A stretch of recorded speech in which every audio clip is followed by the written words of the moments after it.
Hindi ko po talaga in-expect na bigla po talagang maso-sold out po lagi yung coffee ko po. Sakto lang po. Sakto lang. Opo, nagkakasya naman po siya pero gipit po. Oo, pero walang ipon. Wala po, hindi po talaga nakakaipon. Videos that will make you wealthy and debt-free. Siya po ay 24 years old mula sa Lipa City, Batangas. Let us welcome Joe Frank Villar Llanosa.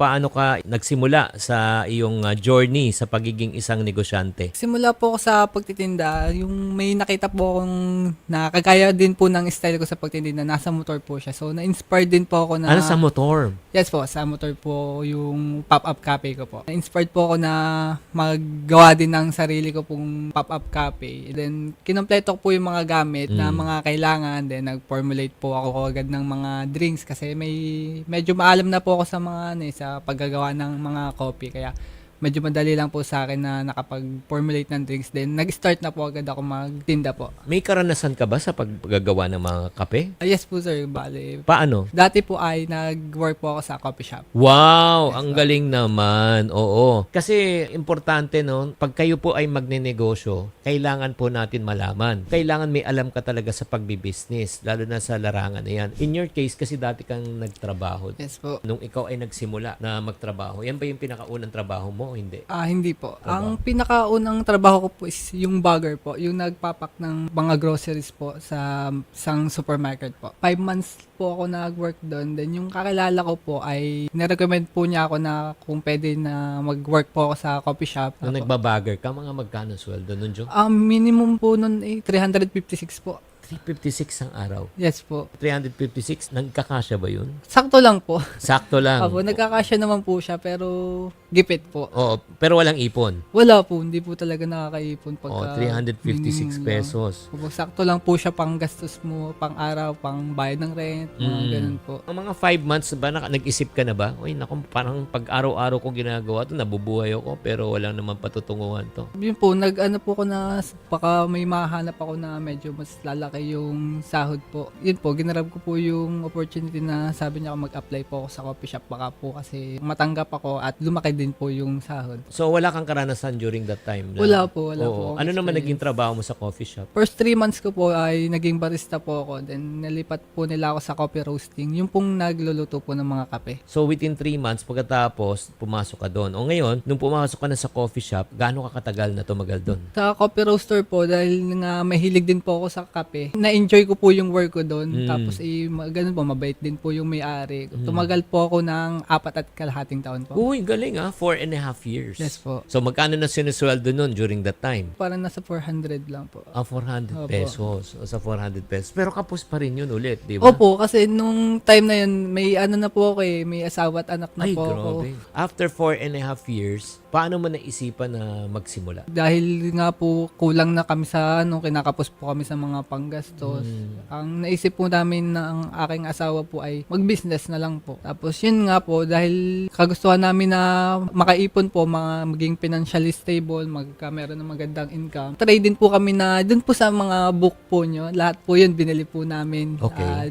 Ang nakatulong po din lalo sa amin ay unang-una po is yung ipunaryo na book po. Ang ginawa po namin, bawat may income po kami yun sa mga kinikita, binubukod na po namin yung pambayad po namin sa mga bills po namin. Wow. Then, nagtatabi po kami ng yung pong sa ipon po namin. Yun po, para yung pera po na pumapasok sa amin ay na-maintain po namin. So, nagkaroon kayo ng tinatawag na emergency fund. Nagkaroon kayo nun. Yes po, meron din po kami ng emergency fund po. So, ngayon, siyempre, nung nagtatrabaho ka at naisipan mo na magnegosyo, nagpaalam ka ba ng maayos sa boss mo? Yes po, nagsabi naman po ako sa kanila na mabait naman po yung may-ari po ng pinagtrabahuan ko. Naintindihan po nila na yun po, kailangan ko din po ng mas malaki po na income. Kaya Buti po hindi ako sinabi nag-resign. sa'yo, dito ka na lang kasi dadagdagan yung sweldo. Hindi naman sinabing ganun. May increase po na konti nung time na yun eh. Pero sabi ko po kasi, buo na po yung decision namin mag-asawa na mag-business na lang po. Next naman, siyempre guys, pag ikaw ay magnenegosyo. Kailangan hindi lang alam, di ba? Kasi yan nga advantage mo, na alam mo na kung paano gumawa ng kape, kaya nga nasa coffee business ka. Sige, paliwanag mo sa akin to, Joe. Ang lugar po na yan is Baywalk po. Ang pinaka-importante po sa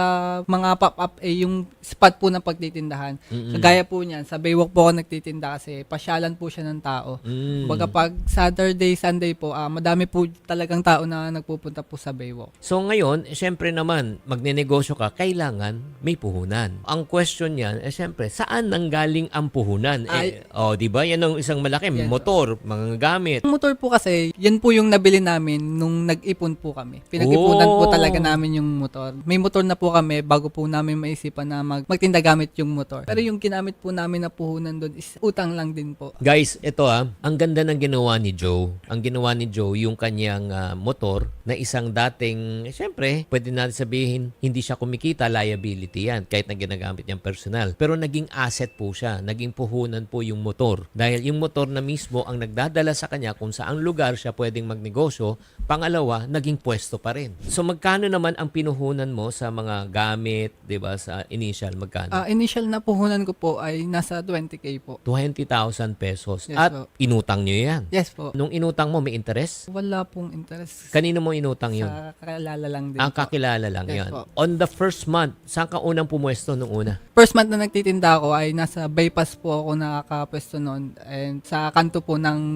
subdivision po namin. Kamusta naman ang benta? Nung first month ko, sulit po talaga yung pagtitinda kasi halos araw-araw po talaga sold out. Then wala pa pong 1 month na bayadan ko na po yung utang din. Na 20 mil. Yes po, then araw ay na po agad. Nung first month, parang na-shock ka ba na ganun ang nangyari? Opo, hindi ko po talaga in-expect na bigla po talagang dadami agad na masosold out po lagi yung copy ko po. So, ang galing naman, no? So, on the first month pa lang, nabawi mo na agad. Nagkaroon ka na ng ROI sa 20,000 pesos. Yes, po. So, ang next na question syempre, ngayon, di ba? Matagumpay na yung negosyo nyo. Kahit na hindi naman talagang malaking-malaki, pero Yes, po. nakakatustos naman ang pangangailangan. Yes po. Dalawa na po yung source of income namin. Balang ginagawa na lang po namin ngayon, yung sa kinikita po sa akin, is yun po yung mga pinambibili namin ng mga groceries and pambayad po ng mga bills po. Then Okay. yung sa isa naman po namin na business is yun po yung sa savings naman po namin. Then yung mga iba po kasi, nag-uutay na din po kami bumili ng mga gamit po sa bahay. Siyempre, kumikita ka na, more or less, dating kinikita mo mga 400 plus per day. Ngayon, ang average na income mo, tumatama ka na ba ng 1,000 isang araw? Yes po, may ganun na po. Minimum na po yun ng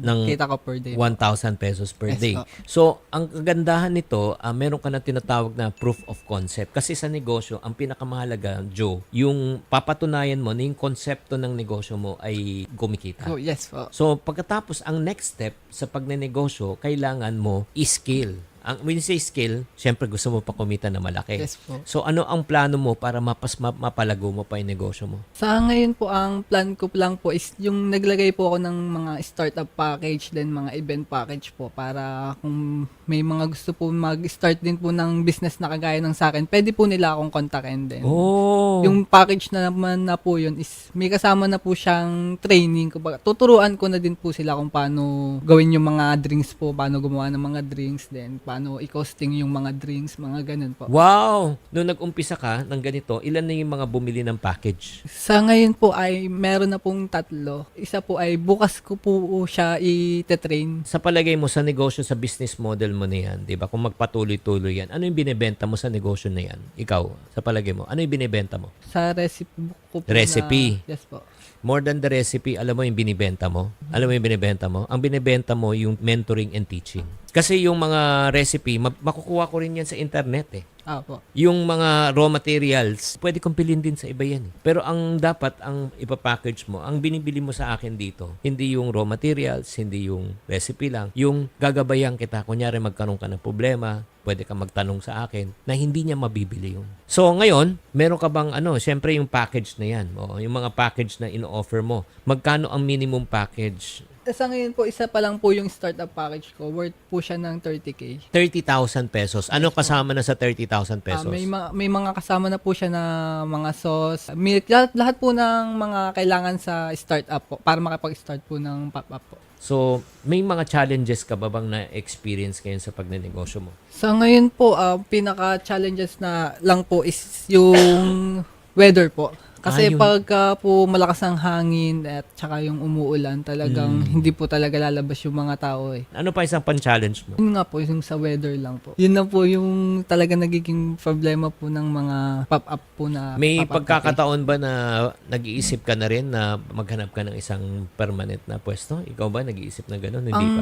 naisip ko lang po is pag po naulan, pwede po ako dun sa may garahe po sa bahay. Pwede. So, ngayon, mensahe ka muna sa mga taong gusto magnegosyo. Para po sa mga gusto din pong mag-business ka tulad po ng sa akin, pwede nyo po akong i-message. Tutulungan ko po kayo kung paano po makapagsimula ng gantong business.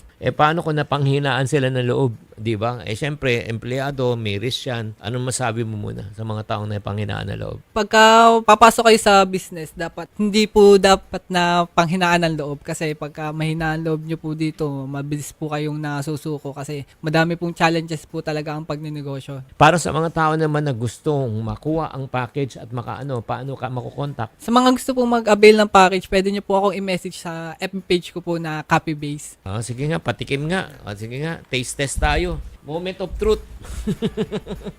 Ano naman tong kape na ito? Caramel macchiato po yan. Caramel macchiato. Okay. So, ano yung laman nito? May caramel po siya, then espresso, milk, and ano lang po. Creamy. Very good. Sarap siya. Cafe base. Oo. So, magkano to yung ganitong 16 ounce, 99 pesos po. 99 pesos. Oo. Okay. Sige, very good. Maraming salamat Joe Frank. Thank you po. Mabuhay ka.